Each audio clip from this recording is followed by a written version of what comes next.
हैं?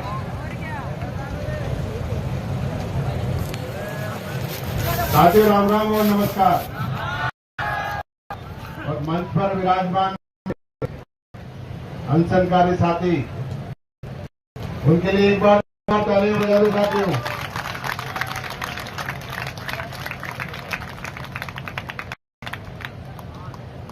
साथियों आज जोरदार कार्यक्रम हुआ ना। अरे भाई साहब पीछे से आवाज नहीं आ रही क्या?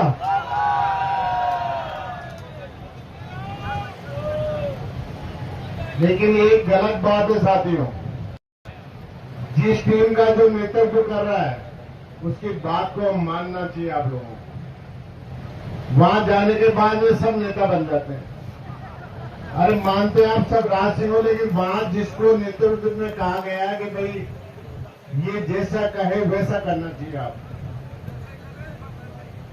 लेकिन आज सब जाने के बाद में कि मैं इधर मैं उधर, यहाँ इतने दिन जो पंडाल में बैठे हुए 60 दिन, कि आज बस वो किसी को खुला छोड़ देते ना, वो पूरा खेत को खराब कर देता है। तो वो वाला काम मत करो साथियों। और जिसको नेतृत्व दिया गया वो भी जरूर नहीं हो दूसरी जगह। जिसको जहां जाना है ना वो वही रहे, अगर वहां नहीं है तो वापस पंडाल में आ जाए। लेकिन ये गलत बात है आप लोगों की कि वो कोई आदमी कह रहा है। साथियों अपन ने घेराव करने गए थे, जब घेराव वहीं आज मंत्री या वो जो भी है थे आपके पास आ गए और वो कह रहे हैं कि भाई आप बैठो, और आपको ये थोड़ी था कि सुबह से लेकर शाम तक कौन घेराव करने देता है आपको। घेराव घंटे आधे घंटे का घेराव होता है, ये नहीं होता है कि आप पूरी दिन वहां उनके बैठे रहो। गलत बात है ये। वहां पे जो भी आपका नेतृत्व कर रहा था उसकी बात को मानना चाहिए। दूसरी बात साथियों, मेल जोशी जी वाकई में घर पे नहीं थे। आप कितने बजे गए थे? मोदी जी कितने बजे गए थे? 9 पर गए थे। 9 बजे वो सर्किट हाउस में थे, 9:15 बजे मैं सर्किट हाउस पहुंच गया था। एक बार जोधपुर के जिलाधीश पोलाराम जी और अनिल सक्सेना जी के लिए जोरदार तालियां बजाओ साथियों, कि जो काम उन्होंने इतना बढ़िया काम करवाया कि जो राजस्थान के प्रभारी हैं रंधावा जी, उनसे रात को उन्होंने टाइम लिया और मेरे को 11 बजे फोन किया कि राज सिंह जी आप 9 बजे वहां पहुंच जाना सर्किट हाउस में, हम भी आ जाएंगे। और साथियों इतनी जबरदस्त भीड़, इतने नेताओं की लाइन लग रही, सफेद कुर्ते पजामे पहन के, कोई एमएलए खड़ा और कोई मंत्री जी खड़े, मंत्री जी वहीं खड़े थे, मेल जोशी जी। लेकिन इन दोनों साथियों ने ऐसी व्यवस्था की कि जैसे हम गैलरी में मिले, उन्होंने सबसे पहले हमारे कम से कम वो पंजाब के 15-20 तो उनके साथ कमांडो, लेकिन उन्होंने पहले मिला कि हमने कहा साहब मंत्रालय कर्मचारी आप 5 मिनट लगेगा, सबसे पहले आपको बुलाऊंगा। साथ ही उन्होंने कमरे में सारे जो मंत्री सब बाहर थे, जोधपुर के पोलाराम जी और अनिल जी और उनके साथ में 2-3 उनके टीम के साथ ही हम सारे अंदर गए। उनको जो हमारा मांग पत्र तो पहले दे दिया था, जब बाहर उन्होंने गैलरी में मिले थे तो उन्होंने मांगा, तो हम उनसे उनके पीए से लेके उनको बताई सारी बात। और वो कहे यार इतना लंबा मांग पत्र दिया, आप तो शॉर्ट में बताओ। अब वो क्या है, या तो अंग्रेजी या पंजाबी, हिंदी में मांगे समझ में आ रही को नहीं। तो फिर हमने कहा कि मैं मिनिस्ट्री एम्प्लॉइज है सर हम, और ये 2 प्रमुख मांग है हमारी। साथियों 2 ही मांग बताई कि आप 11 तो पूरी नहीं कर पाएगी सरकार। मैंने कहा आप तो 1 नंबर और 3 नंबर की पूरी करा दो। तो उनको हमने सारी चीज समझाई, उन्होंने कहा यार इसमें तो ज्यादा दिक्कत नहीं आनी चाहिए। साथियों ग्रेजुएशन के लिए, क्योंकि वो भी मंत्री रहे हैं, पंजाब सरकार में मंत्री थे, कैबिनेट और सीएम के दावेदार भी थे। वो आदमी तुरंत समझ गया। हमने बोला कि हमें सर स्नातक करवाई जाए हमारी योग्यता। वो बोला स्नातक क्या होती है? मैं कि सब ग्रेजुएट। अच्छा तो यार सरकारें तो जो संगठन तो कम कराने की कोशिश करते हैं, सरकार बढ़ाने की कोशिश करती है, फिर राजस्थान सरकार को क्या दिक्कत आ रही है? मैंने साहब यही समझ में नहीं आ रहा।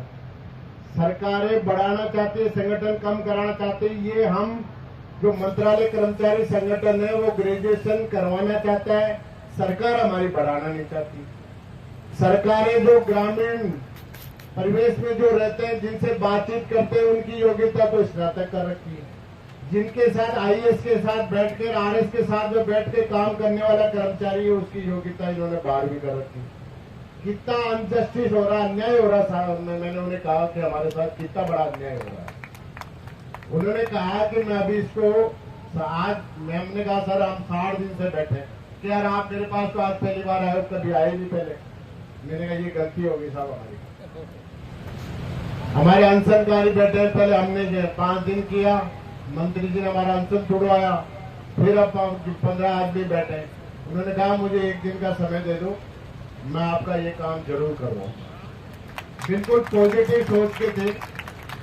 उसके बाद में अनिल जी ने, उनके पीए से मोहलाराम जी ने बात की कि ओके वो अपने जो मांग पत्र सीएम के यहाँ लेके गए, उसके बाद में क्या चर्चा हुई न्यूज अपने पास आ जाएगी साथी।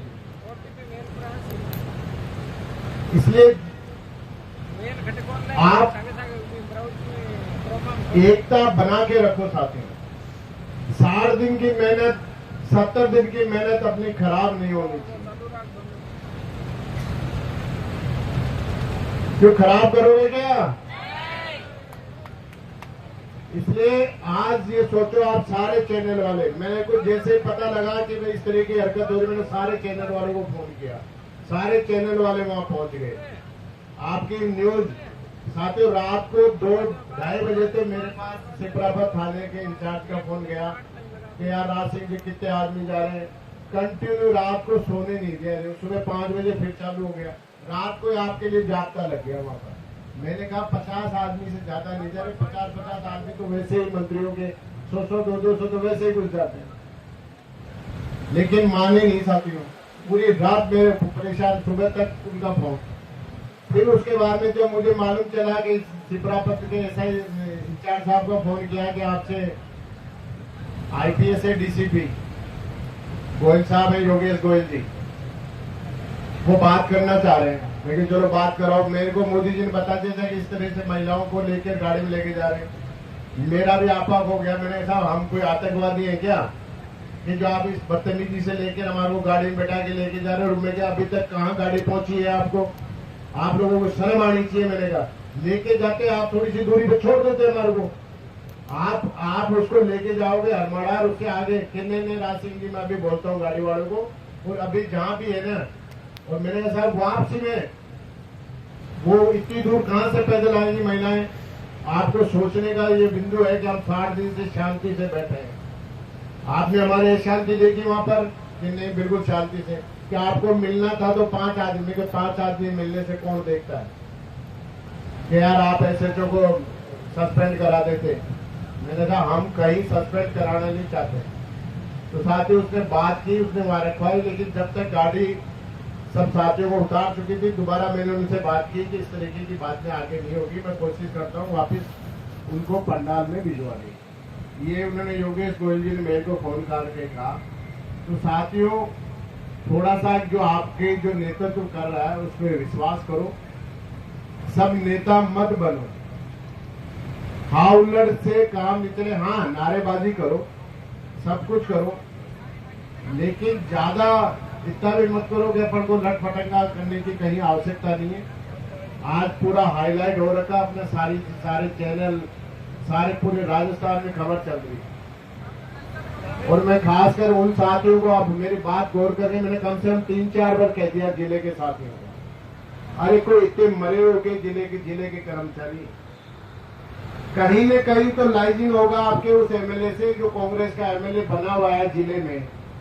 उस जिलाध्यक्ष और ब्लॉक अध्यक्ष की ड्यूटी नियुक्त करो, और वो जिलाध्यक्ष और वो मिलके वहां के कर्मचारी उसके एमएलए के बाहर जाके बैठ जाए, सुबह 7-8 बजे जाके 8-9 बजे उसके बैठ जाए कि भैया हमारा क्या करवा रहे हो आप?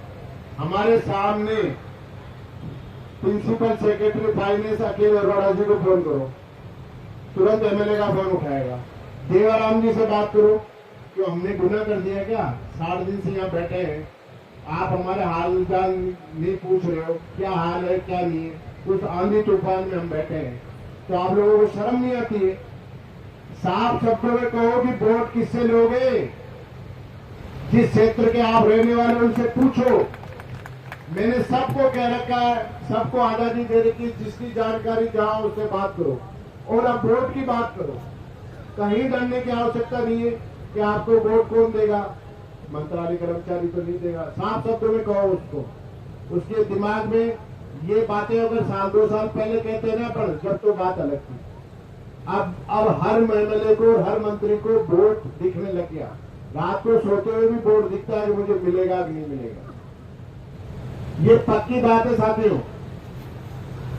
इसलिए वोट उसको बताओ, उसको आईना दिखाओ कि आपके लिए हमने किया काम, आप हमारे लिए यही मौका है, फिर कब करोगे?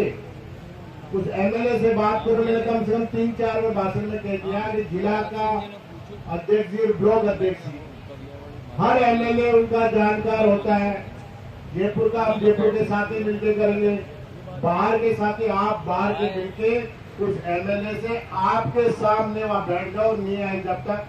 अगर जिसने ज्वाइन कर लिया वो भी साथी, जिसने नहीं किया वो भी साथी, सारे मिलके वहां बैठ के उस एमएलए के पास बैठ के फोन कराओ, देवाराम जी को फोन कराओ और प्रिंसिपल सेक्रेटरी फाइनेंस को कराओ कि ये हमारे घर के बाहर बैठे, ये उठ के जब जाएंगे जब आप हमारे को जवाब दो।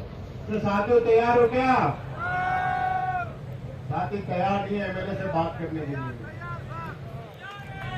पीछे से तो आवाज नहीं आ रही। आपके एमएलए जानकार नहीं है क्या साथियों?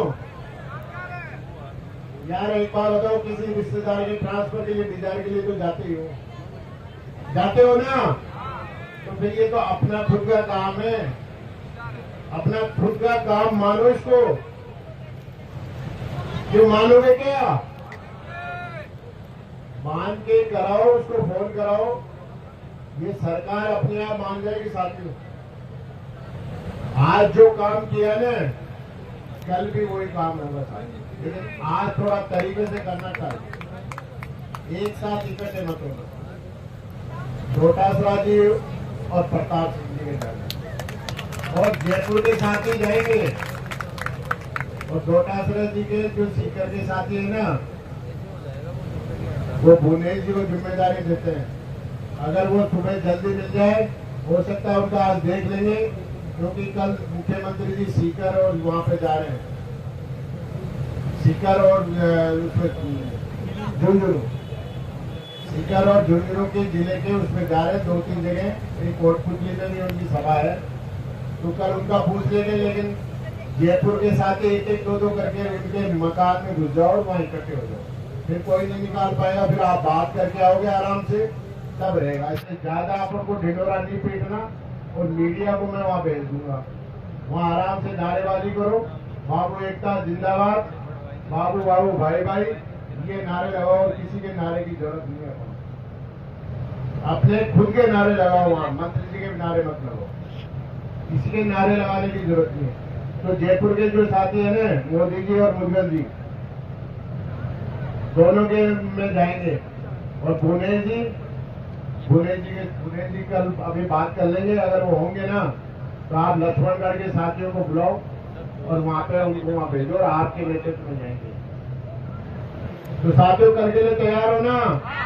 और ज्यादा क्या भीड़ इकट्ठी नहीं करनी है। अभी यहाँ से कहते हैं सब जगह, खासकर महिलाओं को भेज दो। महिलाएं रहेंगी ना तो थोड़ा ठीक रहेगा। मंत्री जी और संतरी जी थोड़े बोलने के लिए थोड़े तरीके से पेश आएंगे। साथियों, इसलिए अपन यहाँ से जीत के जाएंगे 101%। जिस और क्या बता रहा हूँ यार, प्रताप सिंह जी और डोटासरा जी का बता दिया ना, सुने नहीं अभी तक, पानी धीरे थे इसलिए। तो साथियों एक एक करके साइड में गाड़ी लगाओ और आराम से घूमते घूमते उनके कमरे मतलब बंगला, उनके बंगले में घुसो आराम से। बंगले में घुस के ज्यादा इकट्ठे होकर उनको वो बाहर अपने आप आ जाएंगे। अभी सभी नेताओं को और एमएलए को वोटों की जरूरत है। और उनको ये कहना कि साहब कैबिनेट हुई, मानते हैं आपके मुख्यमंत्री जी नजदीक नहीं है, लेकिन कैबिनेट में अगर बात चली तो आपको बात रखना चाहिए था कि मंत्रालय कर्मचारी 60 दिन से वहां बैठा है, क्योंकि सब मुख्यमंत्री जी कुछ उनकी भी सुनवाई करो। कहना चाहिए था, नहीं कहना चाहिए था इन मंत्रियों को? साथियों पीछे से आवाज नहीं आ रही, तो ज्यादा संख्या में जयपुर के साथी चले जाएंगे और सीकर के साथ ही डोटासरा जी के एक दो करके अंदर घुस जाना। भुवनेश जी के नेतृत्व में, जयपुर के मुदगल जी और मोदी जी के नेतृत्व। और ये नहीं हो कि वो नहीं मिला तो उसके बाद चले गए, गलत बात। जिसको जहां की जिम्मेदारी दे ना वो वहीं जाए, और जो नेतृत्व करा उसकी बात माने। साथ ही वो अगर कहना आंख बंद करके भैया इधर नहीं जाना तो भी उधर ही जाए, कि वो इधर के लिए कह रहा था उधर ही जाए। बाबू एकता, बाबू एकता। साथियों कुछ न कुछ आज चिंता मत करो, सरकार पे भयंकर दबाव है आज। और आज जो प्रभारी है ना राजस्थान के, वो आपका मांग पत्र लेके गए, मुख्यमंत्री जी के सामने रखेंगे। नहीं होने वाला काम भी अब होगा। कुछ कमियां हमारी भी एकदम लेट जगह, लेकिन जब जागो ने जब ही सवेरा है, इसलिए कोई दिक्कत वाली बात नहीं। साथियों भारत माता की। साथियों एक बार अंशकारी के लिए जोरदार तालियां बजाओ। साथियों इस छिपरापत का आज दिन का रिकॉर्ड टूट गया। हमने तो 5 दिन किया, आज इनका 5वां दिन चल रहा है।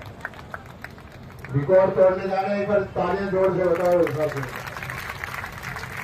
और सभी साथियों के चेहरे में मुस्कान है, देख लो आप। और सब साथी करेगा भाई साहब चिंता मत करो, 10 दिन चले 15 दिन चले, लेकिन मैं आप लोगों को फिर कह रहा हूँ साथियों, जो आपके लिए मरने के लिए बैठे आप लोग ज्वाइन करने के लिए सोचो ना, तो बिल्कुल दिमाग में मत रखना कि हम ज्वाइन करेंगे। तो ज्वाइन नहीं करोगे ना साथियों। अब तो कई नेताओं के मैसेज भी आने लगे, जब उनको पता लगा कि सरकार जाके हो सकता है आजकल में नीचे बैठ के वार्ता हो जाए, तो नेताओं के मैसेज भी चलने लगे सोशल मीडिया पे। चल रहे ना, इसलिए आप लोगों को घबराने की जरूरत नहीं है साथियों। आप डटे रहो इस मैदान में। ये तंबू अपन यहां से लेके जाएंगे ना, जरूर उठेगा, ऐसे नहीं उठेगा।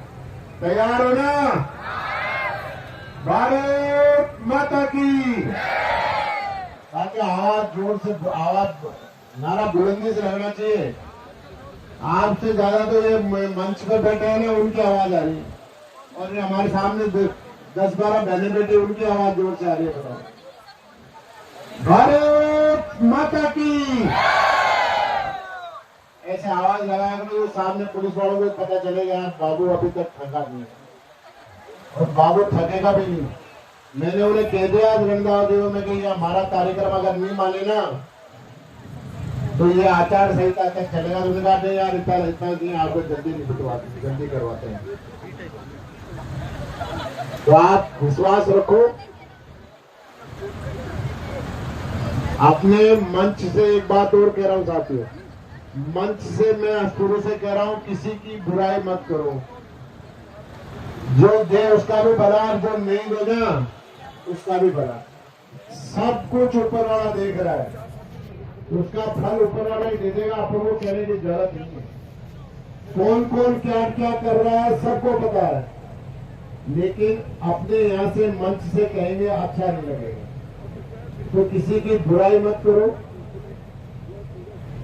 भगवान उसको जब इतने बरसात आंधी तूफान में अपन बैठे ना, तो उसको वक्त पाने पर अपने आप जवाब मिल जाता है, इसलिए कहने की जरूरत नहीं है। जो सही है ना साथियों, मन से किसी की बुराई नहीं करनी चाहिए ना, और किसी की नाम लेके तो बिल्कुल ही मत करो। पॉजिटिव सोच रखो। अपना अगर कोई बुरा करने की कोशिश करेगा ना, तो उसका भगवान अपने आप ही कर देगा, करेगा ना। तो इस तरीके की सोच रखो आप। ठीक है साथियों, धन्यवाद। जय संगठन, जय भारत।